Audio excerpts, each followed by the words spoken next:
In some of those table talks with my father, he would gather us together. Sometimes he did all of us together, and there were many times, as I recall, it was just myself, and then on other occasions, myself and my younger brothers.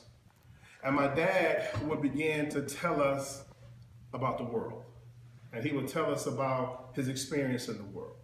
And he would say things to us like, he was in the military, the Air Force, at a very young age, and he can remember lying on his bunk in Memphis, Tennessee, and he said he remembered listening to the radio, and it was a news flash on the radio where there was a as he called it, quote unquote, a Negro that was arrested for the charge, get this, quotations, reckless eyeball.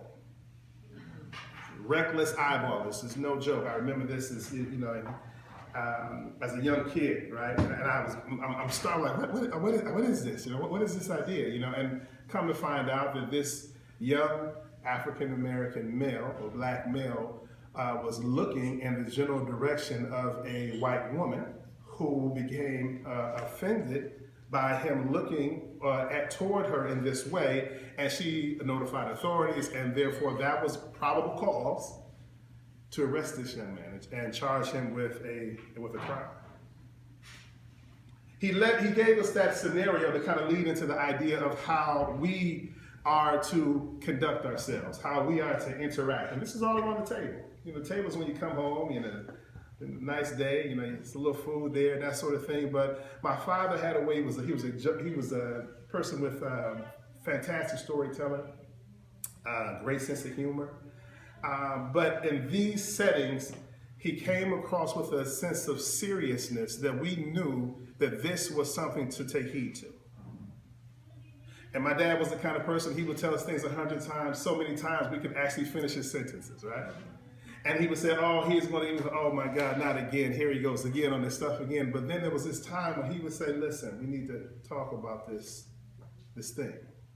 And certain things would happen, and he would bring these things to our attention. But this was his way of parenting us. This is his way of raising us. This is his way of really increasing our sensibilities about things that were in many cases beyond our scope.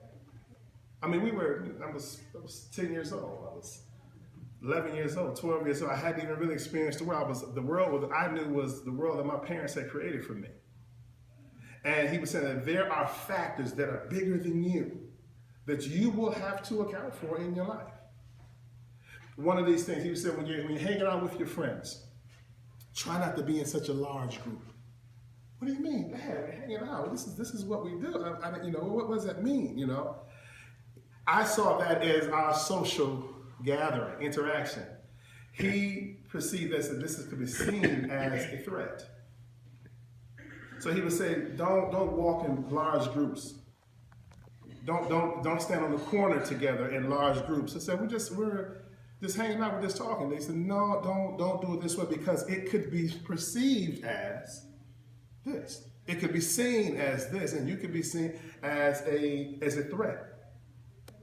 So you got to imagine that, as 11 years old, that was a lot for 11-year-old, I'm trying to really navigate this in my mind. What does this actually mean? How does this, what am I going to do with this?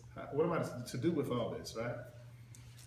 And he would say, listen, if you're ever stopped by the police,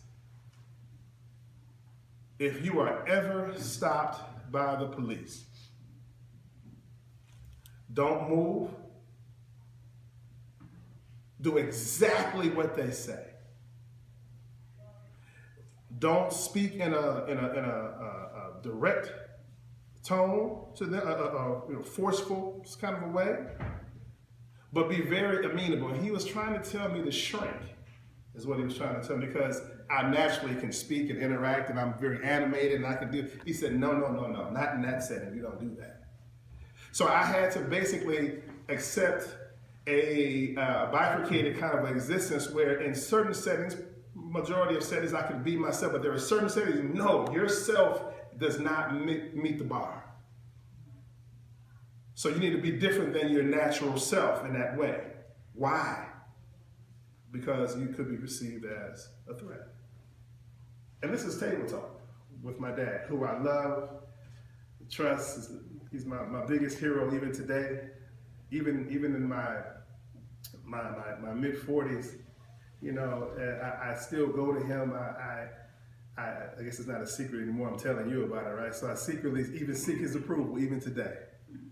And he's my strongest critic and my biggest supporter at the same time in the work that we do, in my ministry and the work that we do.